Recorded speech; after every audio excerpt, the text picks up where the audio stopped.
to all of you. I'm very pleased to be here to represent the IMF at this fair, together with my colleague, Gil Park, who is down there. So thank you for the invitation to the ministry as well as to the university. So I will try to be brief. I actually have a picture of the IMF headquarters, but I will not show it until 2 o'clock. So let's see. One on the left. So look away when I come to the front headquarters, please. Okay. There, okay. So let's start with the most important. Who are we? So we are the International Monetary Fund. We are the staff of the International Monetary Fund. We have about 3,300 employees. About 2,700 of these are regular staff, and the other are contractors or working in our local offices. The staff is diverse. We have staff members from 150 countries, but it's not as diverse as we would like. And East Asia is an underrepresented region, although Korea is not doing too badly. I think in the sense that if you compare the quota of Korea in the International Monetary Fund, this is the money that Korea has put in. It's about 1.5%, and the staff is at 1.4%. So we're getting there, but there's room for a bit more. So basically, we have 32 Korean staff, of which almost all are economists. So 23 are economists. Most IMF staff work at headquarters in Washington, D.C. But we do have several, we call resident representative offices in individual countries. Mainly these are countries where we actually lend, where we have programs, but also some large emerging markets where we don't have programs. We follow Russia, India, China, and so on. We have about 80 offices like this that are staffed by fund headquarters staff. Then we have 2 regional offices. We have one in Paris that was established in 1947. France was the first country to borrow from the IMF. You may not know this is old history, but that's how it was. And we established the office, and it's still there. It's the regional office for Europe at this point. We're in the process of moving it to Brussels. And then we have my office, which is in Tokyo. It's the regional office for Asia and the Pacific. And we basically, well, as the name says, we cover the 34 countries in the Asia and Pacific region, together, of course, with our headquarters colleagues. So what do we do? Well, the IMF was set up after the Second World War to prevent or to cooperate or to prevent crisis. I think very much it was established in the wake of the Great Recession or the Great Depression. And it was set up to promote economic cooperation based on that experience that showed very clearly that things could go really badly wrong if countries did not work together. And our Article 1 of the so-called Articles of Agreement defines our objective as being to support stable economic growth. And of course to avoid a repetition of what happened in the 20s. We have gone from 29 member countries in 1947 when we were established, to 288 member countries today. So the IMF is a truly global organization. Almost all countries in the world, with a few exceptions, are members of the IMF. Now, it's been said that the IMF is the least understood and most criticized of the international organizations. So let me try to explain what we do. So basically, we do 3 or maybe 4 things. I think I needed 4 because it's a square, so I needed to add a 4th one. But the first thing we do, and well, so what do I do now?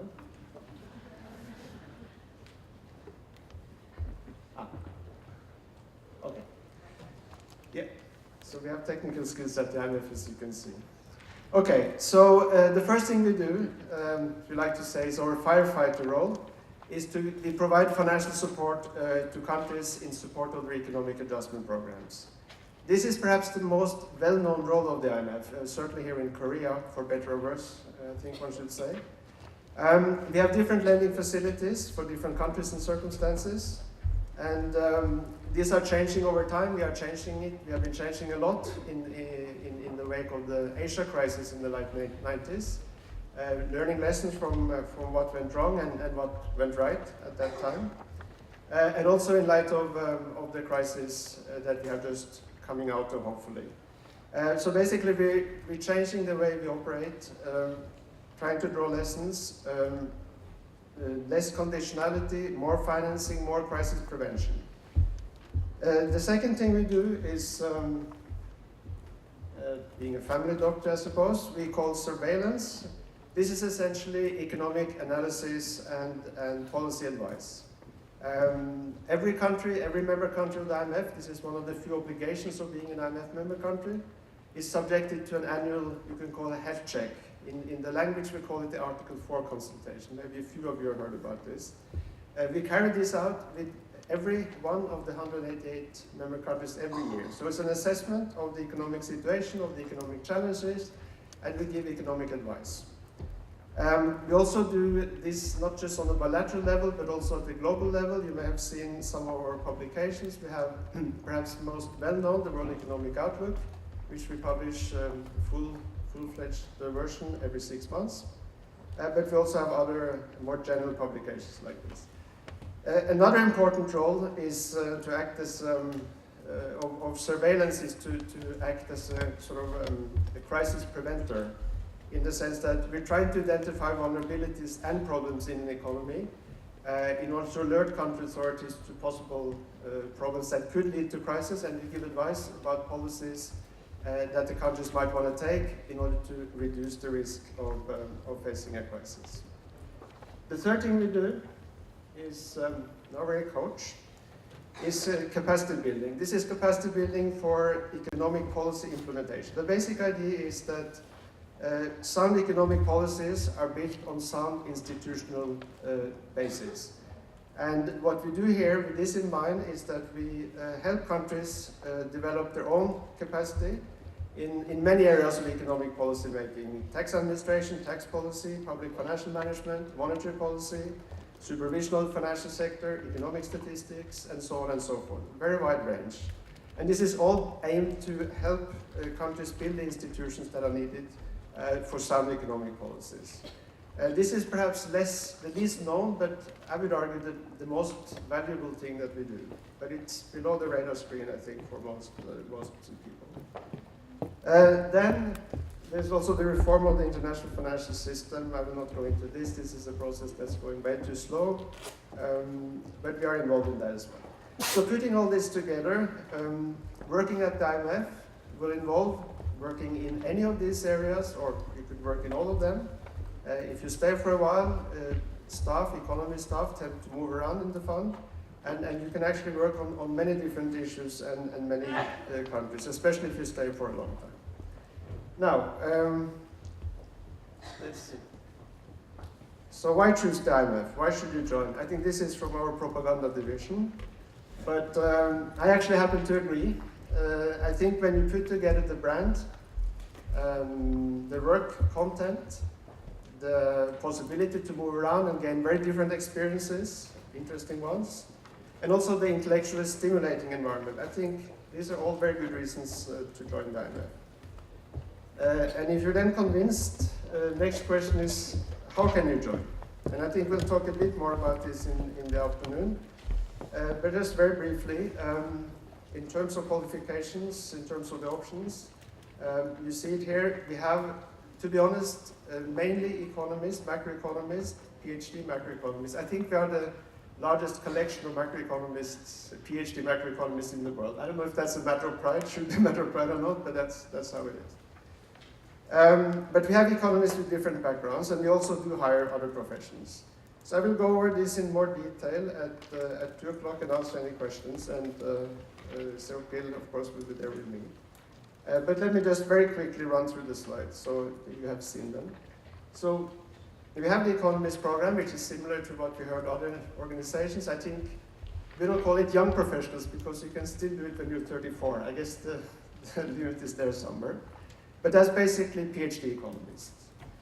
Then we have, we are hiring experienced economists. These could be people who don't have PhDs, but have relevant work experience for 5 to 15 years. And we're hiring we have been hiring, especially since the latest crisis. This is one of the lessons, I suppose. We have been hiring more people like this because we realized that we don't have the expertise, especially in financial sector issues, in-house. We need people who actually been in the financial sector and who have gained practical experience. Same government, tax collectors, these kind of things. Internship program, this is summer intern in the Washington summer. We offer about 40, I think, per year. We also have, incidentally, 3 internship programs in Tokyo in my office, 2 for economists and 1 for external relations students. Then, of course, we have other career streams. We have lawyers, we have engineers, and so on and so forth. HR professionals even, although I don't count myself among those. So that's it. So thank you very much. Please join us at 2 o'clock, and we will try to answer any questions you have.